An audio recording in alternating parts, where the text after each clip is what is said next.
message basically was from Toni Morrison was that if you want something done, you basically have to do it yourself. You got to do it yourself. And that is your business. He essentially fired me because I was too smart. In November 2019 is when I had lost my uncle, dealing with the loss. Right. And I have 4 children, but the 3 younger ones, dealing with them, it was their first time experiencing loss. So the book is Missing You.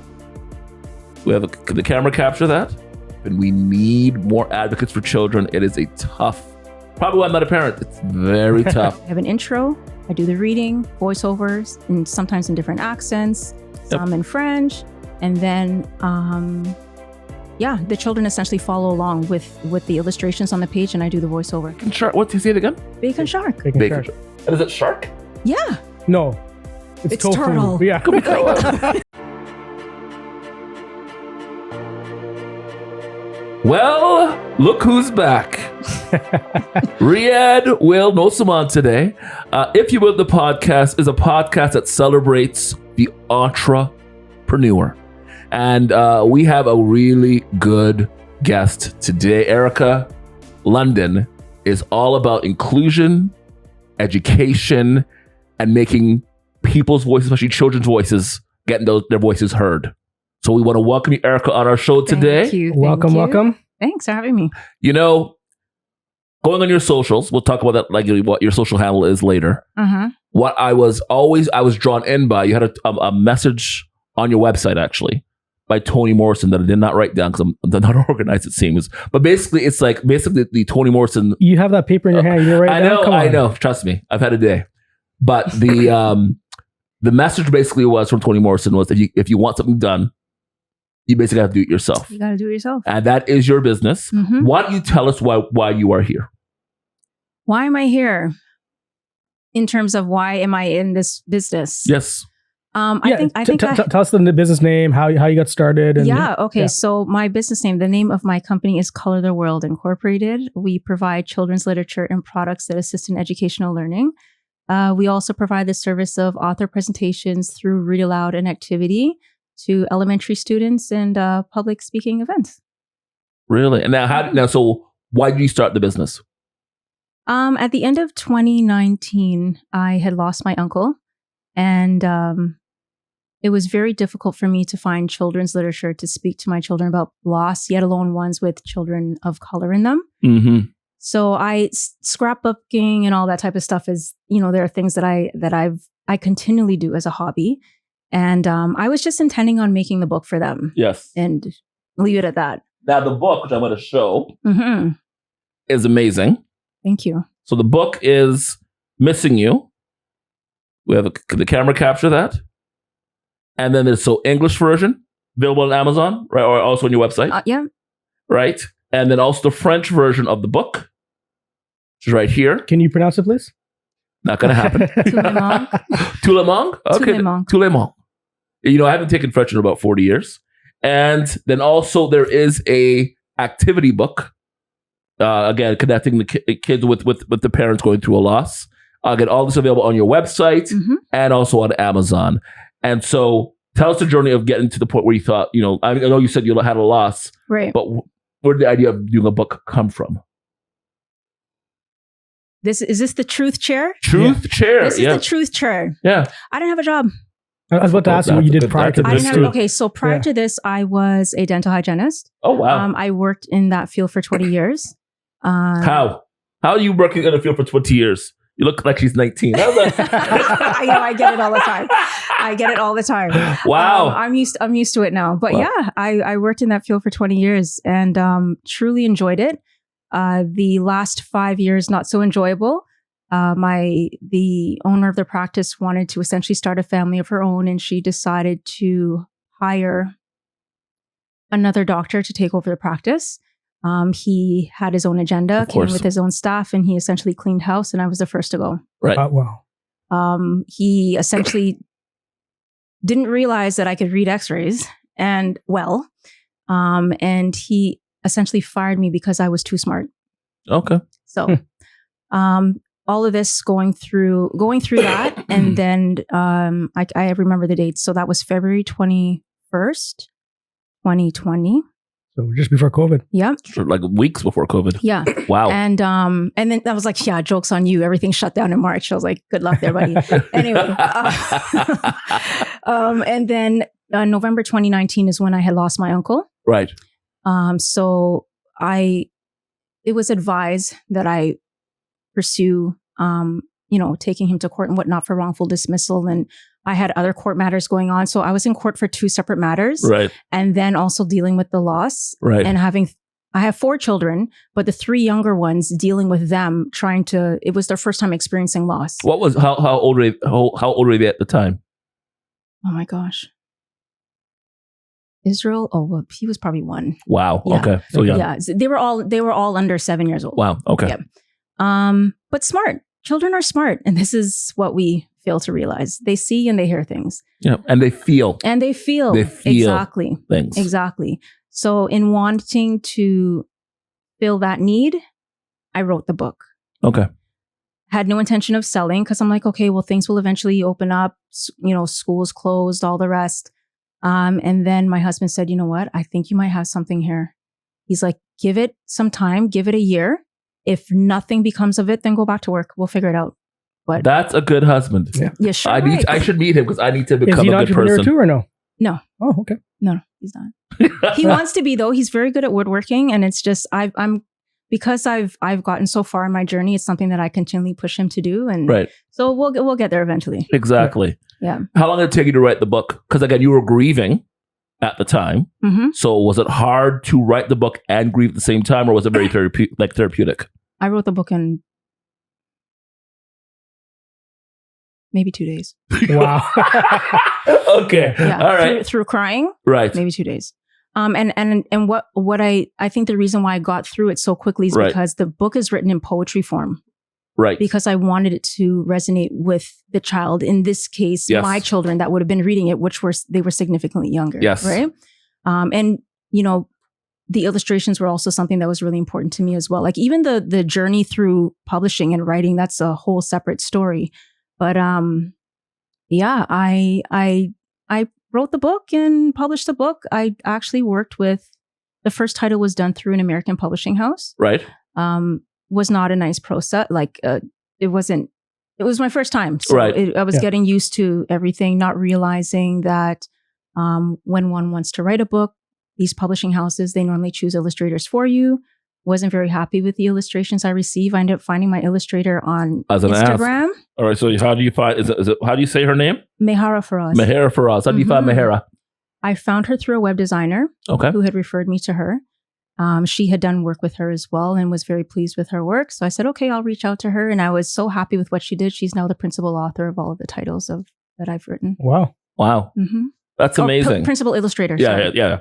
And so when it came to, once you wrote the book, how did you get the book out? Like during COVID, especially, how do you get the book out to people to sort of get a feel for its impact? Wasn't really big on social media at the time. I was kind of forced. Yeah, everyone was. Right? Everyone was. Yeah, I still am. Yeah. No, listen. Sometimes I just feel like my Facebook account was recently hacked last week. My business one. I was just ready to. I'm done. Right. So thankfully, we still have Instagram. Right. But I reached out to the Ontario Bereavement Association, and that was my first ask.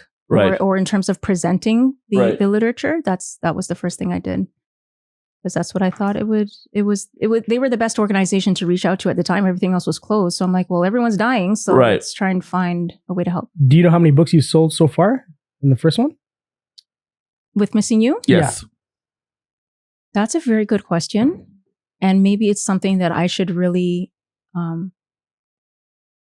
take into consideration, where it comes with like celebrating my accomplishments. It's not something that I'm very good at doing. I'm just on to the next project. That's the biggest thing I was taught by my coach. I have a business coach, and he says you have to celebrate your wins. Yeah. Yes. Even if they're small, you have to take time to acknowledge them and celebrate them. Right. And well over 500. Wow. But that's great. Yeah. Yeah, because if you don't celebrate it, what happens? You never know. Exactly. You just keep going to this circle, right? Yeah. Because if the business, the book Missing You was your gateway into your business. Exactly. You obviously now have so much more to celebrate, but that was the stepping stone to get to where you are now. Yeah. Yeah. So it's a big, and again, you should do the 5-year anniversary would be next year of the book. you should do a 5-year anniversary of Missing You or It's something true. like that. You're right. You're right. I'm rarely wrong. So that's So tell us about the inspiration for the next book. Well, that other book didn't come right after. What eventually happened is, okay, we all know school was shut down. I realized that one of my children in particular was having difficulty with reading and whatnot. Right. And it was even then in that moment, I felt like I failed so much as a parent because I had put my career first for so long. Yes. And I said, okay, how am I going to do this to make it fun? We're already doing virtual learning. So I started a YouTube channel. Yes. The YouTube channel, we now have over 150 books. We have educators that use it for their prep time. And families use it as well. But it was a way for me to connect with her, to be able to show that reading can be fun. So the YouTube channel came next after the title. And so I was on your YouTube channel, and the channel's you reading a lot of books you've done, or you were in the library choosing a book, reading aloud on video for people. Right. And so where did that idea come from? Oh, any child of the 80s here? And you remember Reading Rainbow? Yes. Okay. Yes. Take a look. It's in a book. Reading Rainbow. Come on. I don't remember. I can't go anywhere. That's all I know. Yeah. I know the whole song. Finish it then. I won't sing it. Don't worry. But I know the whole song. You don't know the song? Vaguely. What? I know it's such a butterfly so in the sky. I can fly twice as. Twice There you go. No. Take a look. Yeah, you are blank in the face. I have to look. I have to look at this now. Okay, so listen, LeVar Burton was the face of it. The face of Reading Rainbow. Was the show on PBS. Yep. Yeah, it was a show on PBS. It sounds familiar. I gotta Google it now. It was something that I used to rush home to watch every single day. And I essentially followed the inspiration from what he did. So he would visit members of the community. He would find a book that kind of resonated with what he was presenting his audience with, and then he'd go into the reading. So I do that with the readings. I have an intro, I do the reading, voiceovers, and sometimes in different accents, some in French, and then the children essentially follow along with the illustrations on the page, and I do the voiceover. Wow, it's a really good concept. Never seen that before. Really good. Thank you. Really amazing. And so, how did you know that this was your calling? When I sold my first 75 books. Right, but like you're a dental hygienist. Yeah. Like, how did you get the confidence to leave a career of 2 decades? And that was easy. Okay. That was easy. And maybe I should thank the person that fired me for making it so easy. Right. Because it put me in an uncomfortable position and situation where I was like, how are my kids going to eat, man? Right. We got to eat. Like, okay, I can rely on my husband, but I'm not that type of person. Right. I'm used to working. And it's something that I think is important to basically have something that's mine. Right. Sure. So it was very easy for me to do. There was no turning back after that. And when I realized the help and the hole that I was filling, and that's going to all these seminars and whatnot, you realize you need to fill a need. And that was the need I was filling with the first title. So I was like, okay, yeah, I have something here. This is something I can pursue for sure. So now that you do this full time, what does a typical day look like for you? Or is there such thing as a typical day? There is no, there isn't. I could tell you about today, for example. Good. Yeah. Okay. So drop the kids to school. Oh no, sorry. I filmed an audition, submitted it before 7:30. Dropped the kids to school for 9, came back home, and I was essentially at my computer for the rest of the day. It was reaching out to city of Ajax because aside of me running one of the things that I do within the business is work with nonprofit organizations. So I'm currently planning a Christmas party for children experiencing homelessness as well as refugees in the Durham region. Wow. So that's being held December 28th and January 4th at Audley Rec.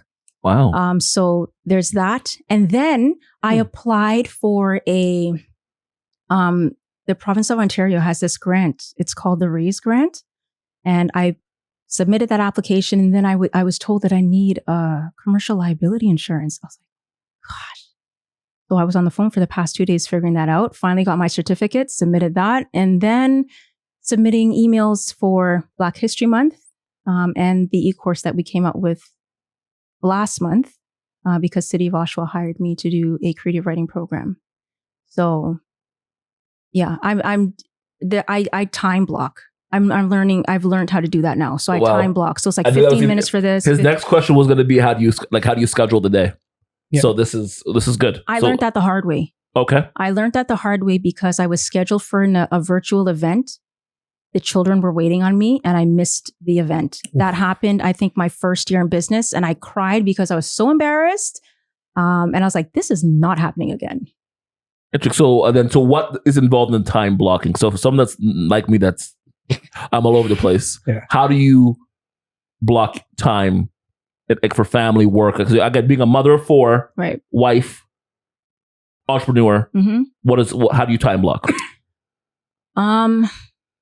Well, obviously you're doing the most important thing first.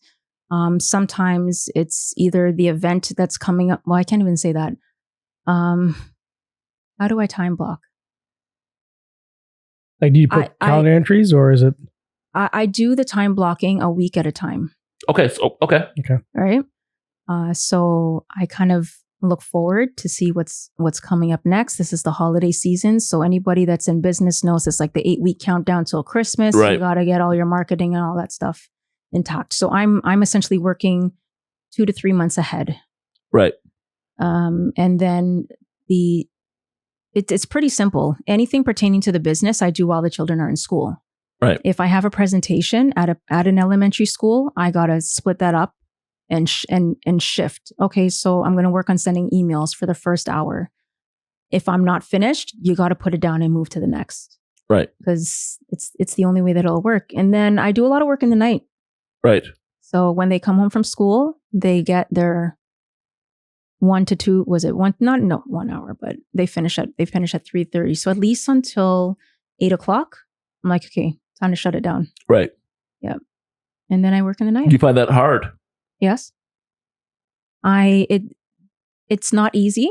It's not for the faint at heart. I don't get a lot of rest, but I realize that I'm building the foundation. Yeah. And it's a level of sacrifice that I have to be able to put out. Mm-hmm. You know, when you say that, see this guy right here, Joseph? Yes. One day he's going to do his own thing, probably.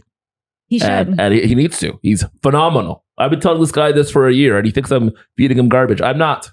Yeah. But the sacrifice. When you see the potential. Right. Yeah. Exactly. When I met Joseph many years ago, we were playing basketball together. They called me young Michael Jordan. I was so good. And, I thought you brought the water for the team. I'm the water boy. Yeah. Yeah. But you only have one opportunity at life. You don't get a redo. Right. And so with your business and you are now setting the example for your 4 kids, mm-hmm. How important is it for you to be the example when you want your kids to have a voice? God, I'm good. Yeah, that was a loaded question. Okay, let's break this down. Yeah, I'm trying to where he was going with this. I'm like, so how important is it for me to be the example while giving them a voice? I'm a good listener too. Oh, I know. It's extremely important for me because I feel that growing up, I didn't really have that example. And my parents might eventually see this, but that's okay. But you know what? Honestly, I could say the same thing. My parents were never around. Yeah. We were different generations. Our parents worked. And entrepreneurship wasn't a thing. It wasn't a thing. They had to work. Exactly. You know what I mean? It wasn't a thing. It was go to school, get a degree, and you get a job, right? Right. And you definitely didn't have a voice. You did what you were told. You just did it. Yeah. And we have to accept the fact that we live in the society that we live in, and what these children are learning in school is to ask. Right. And ask questions. And ask why these things are being asked. And not to be afraid. And not be afraid. Right. Exactly. Where when we were growing up, if you ask questions. Lex Fiaskin. Yeah. Right. But I grew up a family of 5, middle mm-hmm. child. The best position is being middle child. And I always ask questions. Because if I didn't know something, mm-hmm. I wouldn't care about it. Yeah. And so, when it comes to your kids and when you're working with parents and teachers, mm-hmm. what's one thing you're seeing they're doing right, and what thing you think they can improve upon educators, primarily educators? Well, they're okay. So let me just back to finish that first question that you're asking, because the children, I had to put myself in a position remember what it was like when I was a child. Yes. And that's the way that I find my parenting to be successful, because I give my children an opportunity, with reason, to be able to voice their opinion and things that may concern them. Right. I've learned that pillow talk is so important. Which is? Pillow talk? Yeah. Oh, that's when you find out all the good stuff. Oh, like right before they go to bed. Yes. He's not a parent, so he doesn't know. I'm not a parent. Oh, you're not? I'm a Oh, non-parent. sorry. No. Okay, all right. Well, I I'm was like, sorry. pillow talk. I know what that means for me, but for others. Okay, obviously, if you have a significant other, yes. Yes. But for the kids, Right. that's when they're relaxed Mm. just before they go to bed, but they don't really want to sleep and they're chatty. And you're like, oh, really? So I would find out about who likes who beat up who, what happened in school, the reason why they didn't eat their lunch. I never have time. The bell rings so fast. All of these things they find out. I find out right before bed. So yeah, it's important, and having one-on-one time, especially if you have multiple children. Right. Mm-hmm. Now going to the teachers. Yes. So aside from this is why my third title that I wrote, I guess it's all about me now that I really think about it, because one of the other hats that I wear is I'm the president for my children's SEC committee, which is the school community council. I was on that when I was a kid. Yeah. Well, I want to know what's going on in the school. Yeah. So we had our meeting yesterday, and the principal made mention of how they're changing their modules in the school to essentially connect with each student on a different level and understanding that every student learns differently. So this is no longer the cookie cutter form of education, right? And it's something that I also take into consideration with my writing, realizing that I would like to reach people that have different abilities. This is the reason why we have audiobooks. And then you have the picture books, the digital, working on Braille, having them provided. Working on Braille, wow. Mm-hmm. Okay. And then having them provided in various languages. So we have French, and then now we're working on Spanish, right? Because me thinking futuristically, wanting to broaden our horizons to the US, and that's the language that is. And that was my next question. Where do you see yourself in the future? So I guess expansion? Oh, for sure. Yeah. Definitely. Yeah. I mean, I did not go into this thinking small at all. I couldn't afford to. That's all I got. Interesting. And then any kind of challenges you see with expanding your business? Or just your business in general? Like what are your biggest hurdles? Biggest hurdle is trying to explain and show people that I am relevant outside of Black History Month. Mm.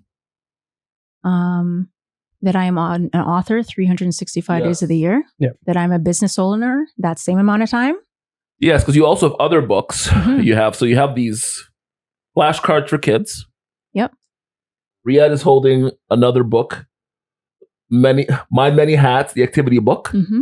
And again, these books people work on with as a child with their parent or guardian. They could work on it with their parent or guardian, their educator.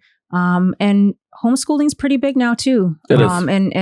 And parents and guardians that homeschool, this is also, it's proven to be very effective for them. And people could go to your website, which is www.colortheworld.ca. And I'd like to say that it's the Canadian color. So it's not COLOR, it's COLOUR. OUR, yes. Nice. And again, this is my favorite book because I'm a middle child myself. we know. In the middle. Now, why was this book written? Just for people that are middle children. Mm-hmm. So you always hear they have, they tend to be the different ones in the family. Why was this book written?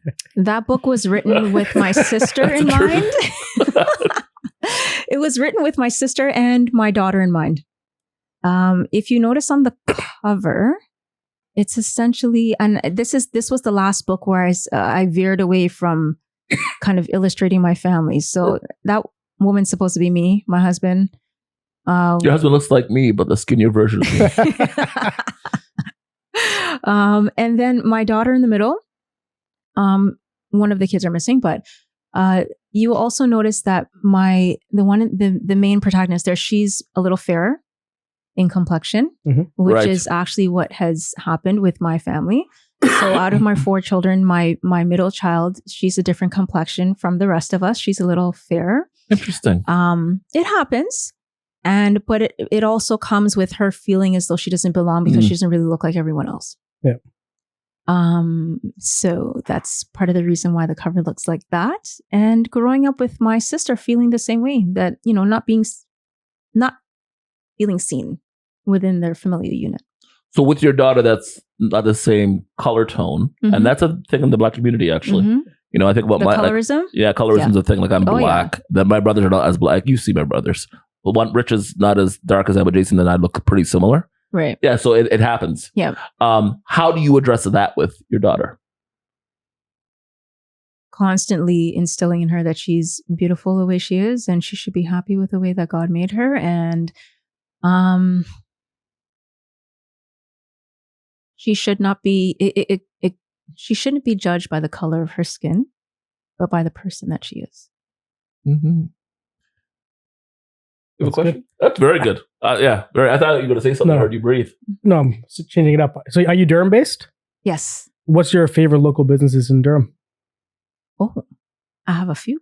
Okay. So there's The figures are out. Uh-oh. Yeah. so there's this place that opened up near. It's Superlicious. Oh, I love Oh, Su- God. Oh, you see what I mean? Oh, God. Okay, you see what I mean? This guy. Drop the book, drop let me the book. just leave now. Just These drop, two. drop the book, flashcards, Oh, my everything. Are goodness. they still open? Can we go now? They Type close, of thing, they close at 7. Yeah. See, we still have time. I would go. We still have time. They Yeah, have yeah. soup. Which Okay, soup? so the porridge. The Oh porridge. my okay, What is God. this? Okay, Oh so let's my let's Erica, talk what are about you the doing to porridge. this show? So they have the almond one, Oh, and then my husband likes the how do you say it? Hominy corn. yeah. How many go? Yeah. Right. Yeah. Okay. So I've never tried that one. I love the peanut, the And- almond. Okay, Yep. peanuts mine. That's my favorite. Yep. My goodness. And red pea soup. Oh, red pea soup. I Yes. go Yeah. the red pea soup. Yes, There's yeah. fire. Amazing, fire. amazing, amazing. Yeah. So that's one. Right? There's another one called, I'm trying to remember the name. One Mocha. One mocha. Never heard of that. Never heard So that one. this girl has it's like gourmet chocolate. It's in Ajax or would be on off of Athol Street. And she was in This guy's here. Oprah's, This guy's here Oprah's I'm thinking. favorite things Yes. last year. She was in the magazine for Oprah's, One mocha. Yeah, I think it's Whitby. Why don't I know this? it's so good. It is so good. Okay. There's so many she's He's here flavors tomorrow. and the packaging, like so professionally. This is Durham based. Come on now. Yeah. Yeah. So you gotta one check it mocha. out. Okay, Mhm. perfect. So that's 2. Where? Oh, Okay. cocoa. Is it One More Cocoa? One more cocoa? That's the what name? it is. Where am I One getting more the cocoa. mocha from? Yeah. And where are they located? It is off Athol Street. You have your phone. You can just Google it, can't you, there, Joseph? I don't. I can't pull up my phone. I'm going tomorrow. I'm You gotta surprised check it out. This guy loves Perfect gift. And I love giving these original gifts. 160 Atho. Okay. Yeah. But are we talking about favorite thing to eat? Like businesses or Well, any business? any business. Well, Okay. So I mean, food we love. Food, so- yeah, of course, yeah. I love food too. The other business that I got to shout out doesn't have a brick and mortar store, but they do have an online store is Trippin' Along Boutique. tripping. So this is a mother of triplets. Oh. And she's known for her Afro Cutie bamboo plates. Afro cutie. Bamboo plate. plates. Say that right. 3 times fast. Yeah. Right? So these are bamboo plates that have like silicone backing to prevent your child from flipping the plate off the table. It's like portion feeding. She has like collapsible snap cups. Will needs that. But yeah, great business for or parents or guardians of multiples, Right. or any child for that matter. And I just it's funny now that I have a business of my own. I'm Right. all about supporting That's Supporting always, local. yeah. right? That's what we Supporting do. local. Yeah. So, baby showers, like, yep, getting one of these plates. You're going to be the only one with the gift. So original. Right. Same thing with going to a dinner party. Bring a tray of those chocolates. And any more food places I need to know? Yeah. Any more? Yeah. Since we're this with the Trinity Triad here, why don't you tell us about other places that you like to eat? Like, have you taken your husband to Springwood? I know he didn't say that. I have to say Springwood. Where's that? Oh, come on. come on Yeah, now. it's probably the restaurant in It's the Durham. restaurant in Durham. Springwood. Where's it? It's on Whitby. Highway 2 and Kendallwood. Highway 2 and Taunton area. Not And Taunton. Sorry, Thornton. Thornton. Yeah. And it is one of, in my opinion, as a restaurant person, clearly, Yeah. the best. What kind of food?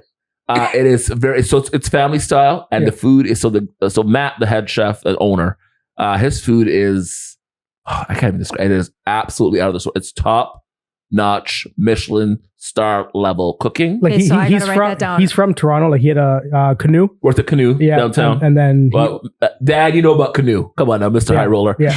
The food there is, I've been to every restaurant in Durham region pretty much. How's there a fly inside? It's every restaurant. That is by far, for Durham region, the best restaurant. Okay, well, I got to check that out. Definitely have to write it down. But one of the reasons why I don't have a lot of restaurants, because I cook a lot. What's your favorite thing to cook?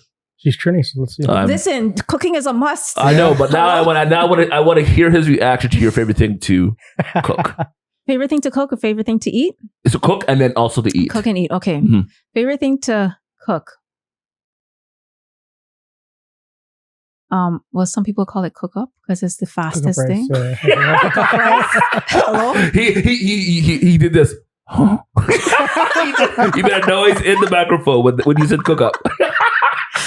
Yep. He's getting hungry. Yeah, and I like to make that. It's quick. It's easy. It's a rice dish? Yeah. And the thing is, it lasts for a couple of days. So as a mother and an entrepreneur, when your meal can last like 2 days, maybe 3 days, like so on the third day, you're like that's lunch. And then you make something else, right? That's great. My favorite thing to eat. I don't know if you know what it is. Do you know what oil down is? Never heard of that. He might not know what it is, yeah. Okay, so you know what breadfruit is? Yes. Okay, so it's like you put different provision in a pot and then you pour coconut milk over it. That sounds awful. It is so good. It's so good though. It's so good. You just have to have it. I'll try it, but some people put different things. Different Caribbean islands put different things in it, but that's one of my favorite things. I must have had it before. And the classic bacon shark. Yep. So but there's nothing here you can compare it to. So yeah. What restaurant makes the best bacon shark? It's hard to get anything good here. What about that place? You know what? I could tell you the best place that you could get bacon shark is Laz Catering. It's in Markham. What's it called? Laz Authentic Cuisine. You're making him go, okay, I gotta go there now. Yeah, so she used to do a lot of not pop-ups, but like Caravana season. Yes. A lot of those type of things. And then she eventually opened up her own restaurant, but that's where I get my bacon shark. And one of the reasons why I like it is because she has like pineapple. You know what shadow benny is? No. It's like, okay, garlic sauce. Like there's different things that you could put in it. It's like personalizing your bacon shark. I'll leave it at that. Wow. Well. That went by fast. How did we get into food? Well, that's the problem. Like I'm now hungry. Yeah, I know. No, I don't eat. Like, what was that? Bacon shark? What did you say it again? Bacon shark. Bacon shark. And is it shark? Yeah. No. It's tofu. Turtle. Yeah. Could be a raccoon with sharp teeth. Like I don't know. Yeah. I don't know what that is. Okay, and you've had isn't that place in Whitby you went to get those doubles? They have to be. You have to call special order. Yeah. So what's the place called? Was it Lena's? No. Rena? No. What's his name now? Basil. Oh my God, I'm going blank. Oh, that's another restaurant I forgot to mention. Lena's Roti. Yeah. Lena's Roti is delicious. But now you got to no. Is it Sings? No, what's it called? It's on Highway 2 in Whitby. Where Bread Chubby is. Or Bread Chubby. Oh, really? Yeah, that's where it is. I can't think of the name now. Maybe Sings? Is it Sings? I can't remember now. Something else we got to check out now. Yeah. Well, Erica, that was a quick 30 minutes. That went really fast. Your socials for us? Do your socials for us. Yeah, for sure. Into the special social Hello, camera. everyone. Thank you for looking, watching, all the rest. Color the World, www.colortheirworld.ca. I'm going to spell it out for you. So COLOURTHEIR world.ca. Same name on Instagram. I would say Facebook, but we're working on getting that back up after a recent incident. And that's about it. Email address info@colortheworld.ca. Erica, thank you so much. Honestly, what you're doing is what needs to happen. We need more advocates for children. It is a tough, probably why I'm not a parent. It's very tough. Oh, it is. And who in here is a new parent? Anyone? It's a tough world. Wonder. It's a tough world for kids out there. And having advocates in a service like yours that can support children reaching their best in life is what we need. For So sure. thank you very much. Especially after the week we had with that election and stuff. You know, it's important that people have opportunities to shine in the world. Don't tab you. I'm not going to go into my whole election rant. Don't worry about it. Elections are great. Well, you know what? I'm so wrapped up in my whole world. My husband actually called me on the way to work the day after the vote when everything was settled. He's like, "So guess who it is?" I was like, "Really?" I'm like, "Okay, back to work." Yeah. Because Because at the end of the day, you know, it is what it is. But it's good to know that your business, your company is there to support children of all colors. Of all colors, all nationalities, and reaching children around the world through virtual and in-person presentations is what we do. Thank you very much. Thank you so much. Thanks for having me. Yes. Bye-bye, guys. Bye.